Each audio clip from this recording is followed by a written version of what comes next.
You are probably scared, and reasonably so, with as many characters that are going to be in Honkai Star Rail, or basically any of the characters that are currently in Honkai Star Rail.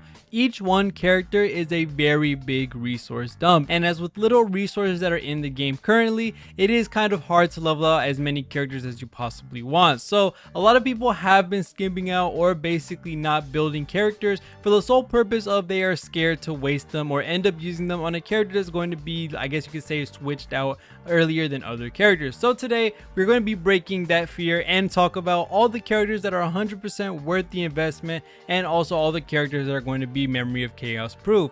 Basically, which characters have a kit that is going to make them a staple on many teams in the future, or be able to at least last longer than majority of the cast in the game. So we're going to be talking about all of these characters, and also there are two exemptions to this list.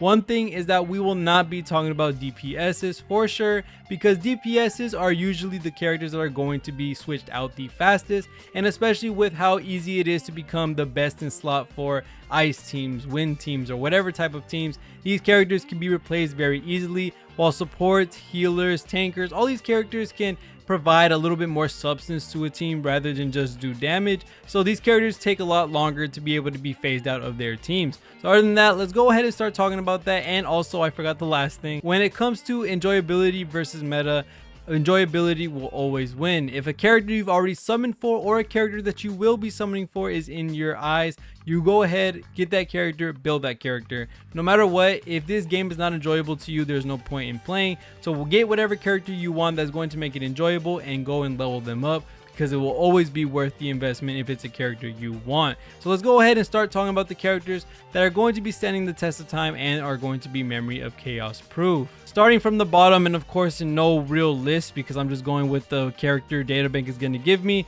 Sushang skipping because she is a DPS. Tingyun being already one of the best examples of a character that is going to be 100% worth the investment because of how great her ultimate is and her skill. Now basically how Tingyun works is she is going to be giving you an attack buff for your character, so this is already something that is very strong in the game and something that's going to be helping out DPSs do a lot more numbers. Now when it comes to using her skill, she also gets this really cool thing where she does an extra attack with your character who she buffed. So this is going to be doing a little bit more damage in the long run, adding up as time goes, and it's just going to be helping you shred shields, do more damage, and overall just a really good kit. Now also talking about her ultimate, which is also a very freaking strong thing to talk about, it is going to give you 50 energy for an ally and also increase their damage as a whole. So not only are you giving them a bunch of damage overall, so not just attack, is literally all of your damage, you are also going to be giving a 50 energy buff to them, and it's going to help in a lot of different situations. You can use this for your DPS to give them an extra ultimate,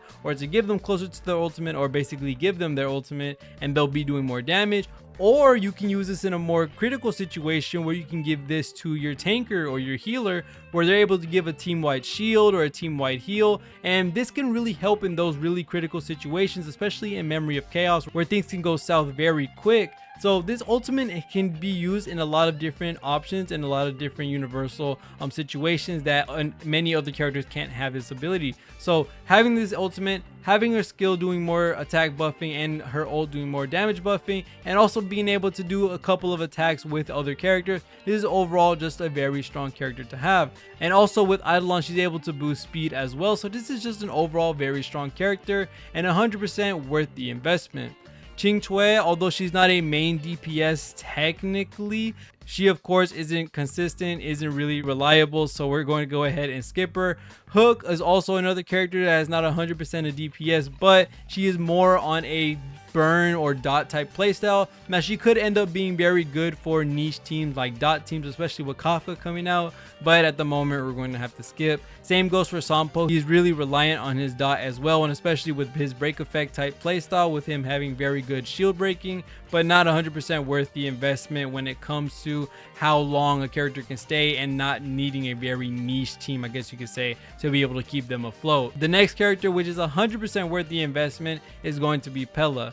Pela has a very great kit with being able to do multiple things at once. Now, one of the things that's going to be very strong on Pela no matter what is going to be her AoE ultimate, which this ultimate is going to be reducing the defense on a bunch of different enemies at the same time. And especially with AoE style DPS characters like Tingyun, this is going to help a lot in doing a crazy amount of damage, because this will affect the whole wide enemy wave. And then also with Tingyun or any other AoE DPS coming on in the future, this is going to help them do a lot more damage to all of those characters at the same time. Not only that, with her ultimate, her skill also removes buffs from enemies. So a lot of the Mara strucken enemies where they can heal or revive, or any of the other robot enemies where they can give attack buffs, or any of that type of thing, as a matter of fact, this is going to go ahead and take that right off, helping you either survive a little bit more or getting rid of these annoying mechanics. So this is overall just a very strong kit to have no matter what, as a support character. And not only that, with Eidolon, she's actually going to be more future proof than most characters,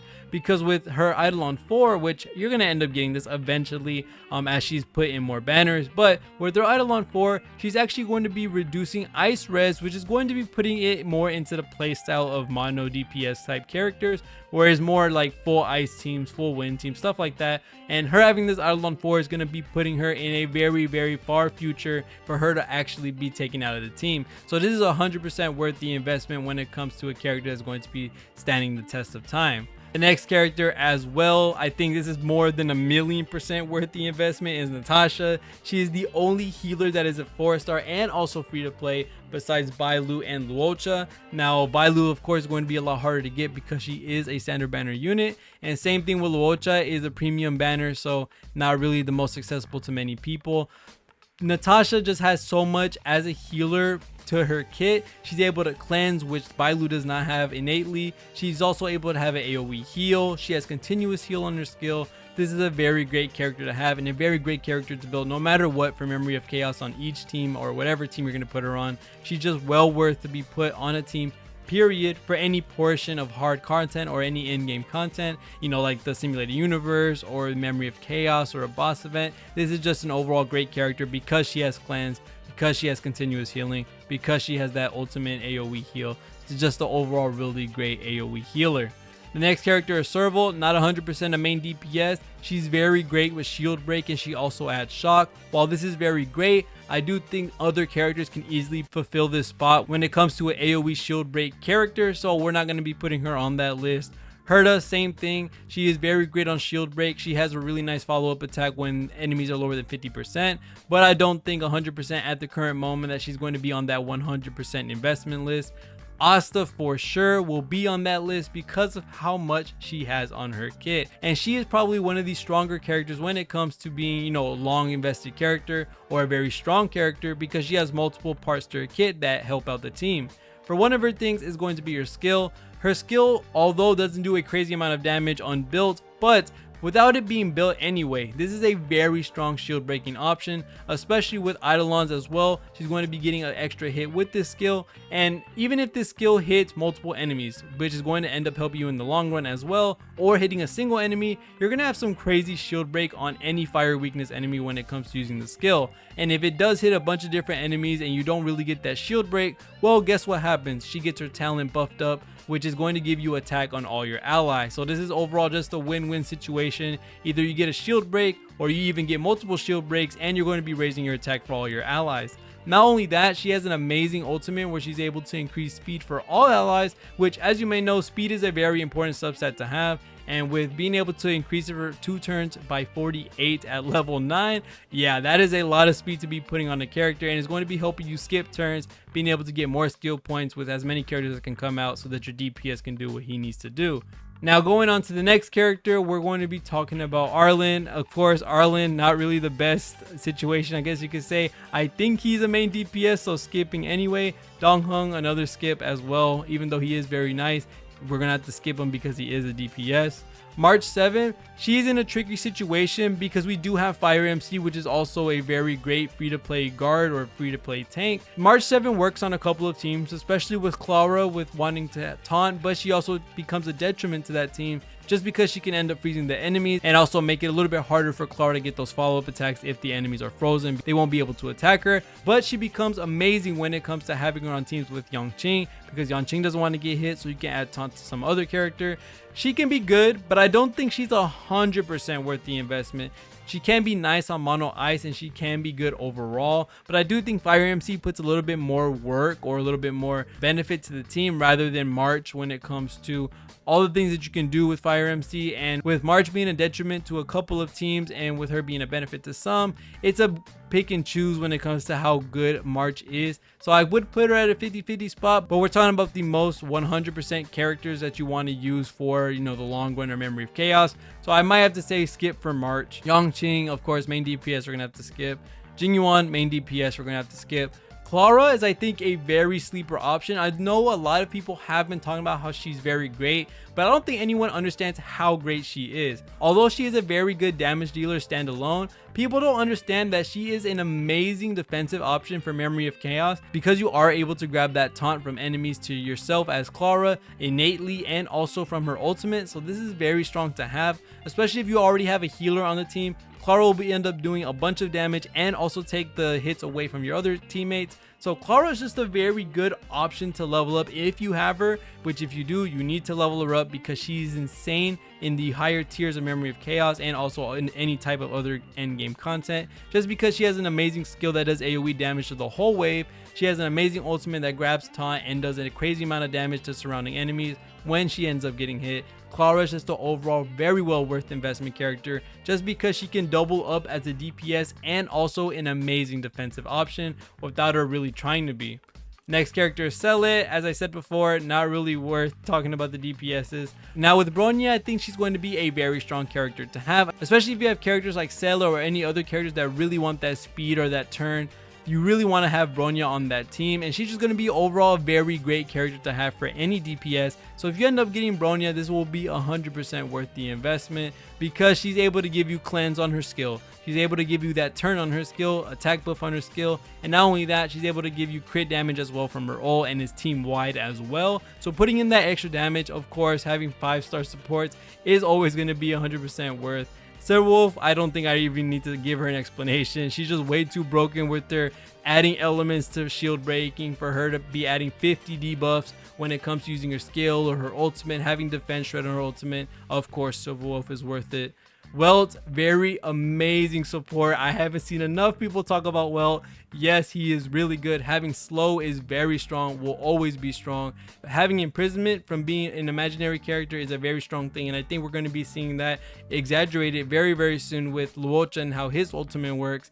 Having the ability to be able to add imprisonment, be able to add damage on ult with his traces, being able to be a support slash debuffer slash buffer to the whole team, it's just an amazing amount of things you can do with Welt. And with a lot of his kit being AoE, is going to help you a lot, being able to break a lot of shields when it comes to mobs of enemies or even bosses, with slowing them down, doing a lot of shield break, doing a lot of damage on these characters that are already broken on their shields or have effect status on them, because he ends up doing more damage as time goes on. So Welt is an amazing character. Of course, a lot of these 5-stars are just going to be innately really good investment characters, just because a lot of the 5-star characters at the current moment are support characters. So with that being said, of course, these characters are going to be worth it. Himiko, I think she's going to be very strong. She's not a main DPS, so I guess I could talk about her. She's not going to be very strong when you don't have her built, but I do think as time goes on, especially with Memory of Chaos, with as many enemies that are on the field at the beginning stages, and especially when you get to the more harder stages like 8, 9, and 10, they usually have a lot of different waves with a lot of different enemies. Himiko is going to get strong. I do believe in the future that she's going to be one of the stronger characters, of course, in the standard banner, just because of how much AoE she has in her kit, from her skill, her follow-up attack, her ultimate. She's able to regenerate energy from her ultimate. I do think Himiko will be very strong, and I'm just going to go ahead and say it. If you get a 5-star, they're pretty much characters you're summoning for or you're getting from 50-50. And overall, a lot of the characters in the standard banner are very strong, are able to be built, are able to be invested in, because a lot of them will do the job that they need to do for a certain team or for a lot of different teams in the long run. Your main character, I don't think this needs to be said. This should be a 1000 billion% worth character to build. They're going to end up getting paths in the future that are strong. Fire MC already is strong enough with being able to add shield on every single thing that they do, and also being able to reduce damage with that shield and take taunt forcibly with his skill. I'm just gonna go ahead and say it. Yes, FIRMC is 100% worth the investment. And Japard, Bailu, I'm just gonna go ahead and put them together. Yes, 1,000,000,000% yes. These are the characters that are innately going to let you skip certain characters already that are going to be coming out in the future to help people who don't have these characters. Japard being insane with his shield making and being able to add a defensive option of freezing characters. This is already an amazing thing to have, and being so insane to be able to add so much defensive capability to your team that he is just overall just an amazing tanker to be able to skip on putting a healer on your team. So yes, Japard, 1,000,000,000% worth it. And Bailu, as much healing as she gives, she is absolutely busted in that regard. Now, she doesn't have a cleanse, but she does have a fat amount of healing from her skill being slightly AoE, and also with her ultimate being full AoE and also giving you that buff that lets you get HP back on hit. So Bailu, Japard, 1,000,000,000% worth the investment. These characters are going to help you skip other characters in the future to help you survive with your team, especially with people who have Japard and Bailu. They're probably already looking to skip Luocha because they already have that second survivability character that they need already filled in with these two characters. So other than that, this is pretty much it. This is pretty much the list that you need to know when it comes to the characters that are worth investing in. For a quick summary, Bailu, Japard, Tingyun, Pela, Natasha, Asta,